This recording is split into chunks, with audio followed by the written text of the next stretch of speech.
د ساسکي نه پیدا وي چې الله نشته. په نوجوانانو کې الحاد په تیزۍ سره روان دی. اسباب مؤثر به ذات وګڼل د هغې نه الحاد راووت. اسلامي نظریه دا ده چې د هر حادثې شاته د یو محدث لاس دی، خو دنیا کې قانون دی، دنیا دارالاسباب دی. سنت الله شاه ولی الله حجت الله کې باب قائم کړی دی.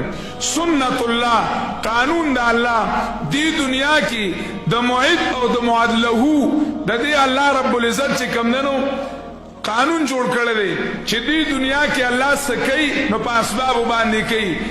چې اولاد ورکوي نو د نر او د مادې د میلاپ نه سکی ورکی، یعنی بغیر د مور پلار نیم پیدا کړی دی، بغیر د مور هم پیدا کړی دی، بغیر د پلار نیم پیدا. چې سوځول کوي نو په اور یو کی ګینې نو اور شته او سوځول نشته. چې ډوبول کوي نو په اوبو یې کوي، ګینې بغیر په اوبو کې به یو ډوب شوی به نه. چې مري نو په زار اوسه شي مړ شي، ګینې په زار یې خوړلی دی او ژوندی دی. دا الله رب العزت خی دا سنت الله دی.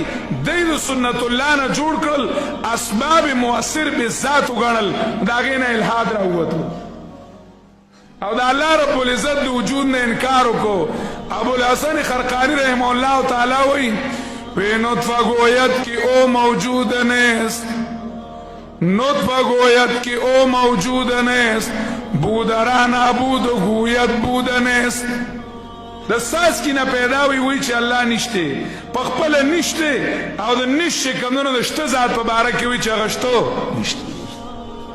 وما یهلکنا الا الدهر، دا وهمیات دي قرآن وي.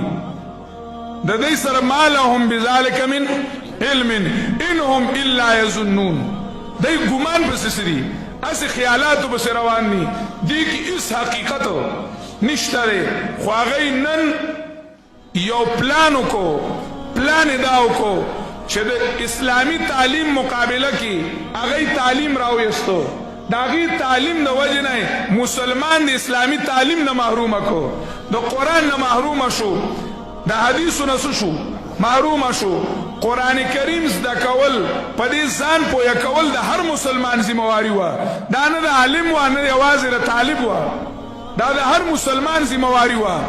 شاه ولی الله رحمه الله د فتح الرحمن په مقدمه کې لیکلی دي چې زما د فتح الرحمن دا لفظي ترجمه هر نوجوان له یادول پکار دي، په یاد یادول پکار دي. وی د دې لپاره چې د ده مضغوط اول قرآن لاړ شي، که دی په ژوند کې هر ځای ته ځي چې څوک د خپل دین نه اړولی نشي. نن مسلمان له قرآن په ناظره نه ورځي نو ترجمه خو لا لویه خبره، ځان پویه کول نشته دی. د هغې د وجې نه په زمونږ په معاشره کې، په مسلمانانو کې، په نوجوانانو کې الحاد په تیزۍ سره روان دی. مخکې د الله رب العزت نه خلک د شرک د وجې نه اړېدل، اوس د شرک سره سره الحاد دی. سیاسی شرک، شرک فی الحاکمیت، هغه په ټوله دنیا جمهوریت کې گرفتار دي، او بل طرف ته په الحاد کې خلک ټول گرفتار دي. اکثری سکولیان او کالجیان هغوی په الحاد کې گرفتار دي.